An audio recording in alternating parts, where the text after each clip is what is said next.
नमस्कार, मैं हूं श्रवण गुप्ता और आप देख रहे हैं Bharat x factor.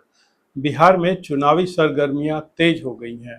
Prime minister Modi जो है लगभग 4 या 5 बार बिहार का दौरा कर चुके हैं। उधर कांग्रेस के जो नेता हैं राहुल गांधी, वो खुद 6 महीने में 5 बार बिहार आ चुके हैं। और कल कल यानी कि 8 जून को जो लोजपा के आर के राष्ट्रीय अध्यक्ष हैं, लोक जनशक्ति पार्टी रामविलास के राष्ट्रीय अध्यक्ष हैं जो चिराग पासवान, उनकी भी कल रैली थी आरा में। पटना से 45-50 किलोमीटर दूर है आरा।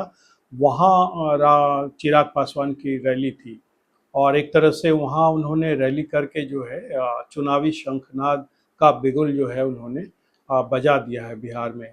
मतलब उन्होंने अब दस्तक जो है दे दी है। और इसके पहले बिहार में चुनाव लड़ने की बात लगातार हो रही थी उनकी तरफ से, उनकी पार्टी की तरफ से, लेकिन कल की रैली में उन्होंने ये घोषणा कर दी कि वो बिहार में चुनाव लड़ेंगे। और न सिर्फ खुद के चुनाव लड़ने की घोषणा की, बल्कि उन्होंने ये भी कहा कि वो 243 सीटों पर, जो बिहार विधानसभा की सीट है, सभी सीटों पर, मतलब 243 सीटों पर चुनाव लड़ेंगे। ये इसकी बात उन्होंने कही। और इसके अलावा जो मोटे तौर पर वो अक्सर कहते हैं अपने विरोधियों की आलोचना की, आरजेडी उनके निशाने पर रहे, राहुल गांधी खासकर उनके निशाने पर रहे, लेकिन जो रैली का जो मूल जो बात थी, लब्बो लुआब था, वो था उनका चुनाव लड़ना। और खासकर ये बात कि वो बिहार की कुल सभी सीटों पर चुनाव लड़ेंगे, 243 सीटों पर। उन्होंने ये नहीं कहा कि वो एनडीए का की बात नहीं की, एनडीए 243 सीटों पर चुनाव लड़ेंगे और वो उसमें चूंकि शामिल हैं। उन्होंने कहा कि उनकी पार्टी जो है 243 सीटों पर चुनाव लड़ेगी। अब इसका जो है राजनीतिक हलकों में लोग अलग अलग से इसका मायने निकाल रहे हैं। लोगों को ये बात समझ में नहीं आ रही है, लोग थोड़े से इसे लेकर थोड़े कंफ्यूज से हैं। वो तो एनडीए में हैं, जेडीयू के साथ हैं, बीजेपी के साथ हैं, मिलकर आगे बढ़ रहे हैं। चुनाव लोकसभा का भी मिलकर ही लड़ा था। फिर ऐसी क्या बात हो गई कि वो अब खुद कह रहे हैं कि वो उनकी पार्टी जो है 243 सीटों पर चुनाव लड़ेगी। अब कुछ लोग ये भी कह रहे हैं कि जो बिहार की राजनीति को समझते हैं, यहाँ के लोग हैं, वो कह रहे हैं कि देखिए ये एक तरह का हो सकता है, चिराग पासवान जो है थोड़ा सा दबाव न भी कहें तो एक तरह से वो चीज़ों को, बातों को पब्लिक के बीच में, पार्टियों के बीच में छोड़कर एक तरह से हो सकता है कि वो टेस्ट कर रहे हों कि अगर उन्होंने ये कहा कि भाई वो सभी सीटों पर चुनाव लड़ेंगे, तो इस पर कैसे रिएक्ट करेगी बीजेपी, कैसे रिएक्ट करेगी जेडीयू, कैसे रिएक्ट करेगी, खुद उनकी पार्टी में क्या रिएक्शन होगा। तो इसका इसका एक बैकग्राउंड है और वो बैकग्राउंड है 2020 का, इन सारी बातों का जो अभी वो बोल रहे हैं। आपको वो बैकग्राउंड जो है आपको याद रखना चाहिए। 2020 में जो चुनाव हुआ था बिहार विधानसभा का, उसमें जो लोक जनशक्ति पार्टी है उन्हें सिर्फ एक सीट मिली थी, बेगूसराय की सीट थी। बाकी पे 9 सीटों पे दूसरे नंबर पर रही थी ये पार्टी, लोक जनशक्ति पार्टी। लेकिन इसमें जो नीतीश कुमार को बड़ा धक्का लगा था, जेडीयू जो है उसे बड़ी चोट मिली थी चिराग पासवान की वजह से। कहा जाता है कि 25 सीट लगभग जो है चिराग पासवान की वजह से जेडीयू ने गंवा दी थी, नीतीश कुमार ने गंवा दी थी, और उन्हें कुल जो है 43 सीट मिली थी जेडीयू को बिहार विधानसभा 2020 में। और इसके बाद फिर ये हुआ था कि नीतीश कुमार जो है खासे नाराज़ हो गए थे, उन्हें लगा उन्हें धोखा दिया गया है। उसके बाद भी उन्होंने चुप नहीं बैठे थे और यहाँ के लोगों का कहना है कि फिर उन्होंने जो है चिराग पासवान की पार्टी ही तोड़ दी थी, ऐसा बताया जाता है, कहा जाता है।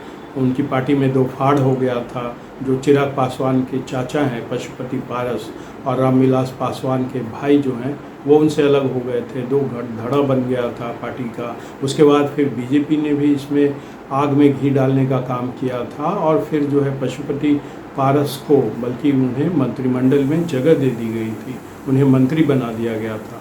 लेकिन इसके बाद फिर स्थितियां बदली, फिर चिराग पासवान भी बदले, उनके समीकरण भी बदले बीजेपी के साथ, फिर और वो करीब आए, फिर नीतीश कुमार के साथ उनके उनके संबंध सुधरे, तो इसका एक लंबा लंबा वक्त गुजर गया। इस बार जो है, अब चूंकि लोकसभा में उन्हें 5 सीटों पर विजय हासिल हुई और 5 सीटों पर उन्होंने चुनाव लड़ा था और पांचों की पांचों सीट जो है वो जीत गए थे। तो लोग ये भी कह रहे हैं कि हो सकता है चिराग पासवान का जो मन जो है काफी बढ़ा हुआ हो सकता है कि वो ये देखना चाह रहे हों कि उनके ऐसा कहने से अलग अलग पार्टियों में इस पर क्या प्रतिक्रिया होगी। खुद बीजेपी इस पर क्या कहेगी, जेडीयू क्या कहेगी, आरजेडी में क्या रिएक्शन होगा, इसके इसे वो हो सकता है कि देखना चाह रहे हों, इसलिए उन्होंने ऐसी बात कही हो। ये एक तबका जो है, जो विश्लेषक है, उनका ये मानना है। दरअसल उनका ये भी कहना है कि ऐसा करती है कई बार पार्टियां। उदाहरण के तौर पर वो कहते हैं कि देखिए, हाल में जो है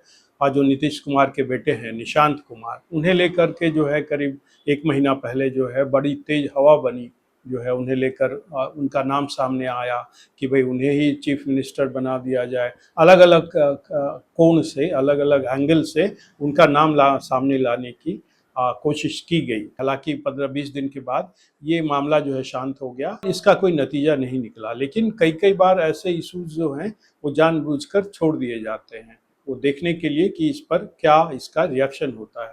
तो हो सकता है कि जो ये चिराग पासवान ने कहा हो कि भाई हम 243 सीटों पर चुनाव लड़ेंगे, तो हो सकता है कि बीजेपी पर दबाव बनाने के लिए और इसका रिएक्शन देखने के लिए उन्होंने ऐसी बात कही हो। और एक चीज़ और जो इस थोड़ा थोड़ा सा अलग हटकर है कि मुख्यमंत्री को लेकर अगले चुनाव के बाद जो है मुख्यमंत्री कौन होगा, तो इसमें बीजेपी ने अभी तक ये साफ नहीं किया है। बीजेपी ने ये तो कहा है कि नीतीश कुमार के नेतृत्व में अगला चुनाव लड़ा जाएगा। नीतीश कुमार की तारीफ की है पार्टी ने, पीएम मोदी ने खुद उन्हें लाडला सीएम कहा है, ये तमाम बातें की हैं नीतीश कुमार के बारे में।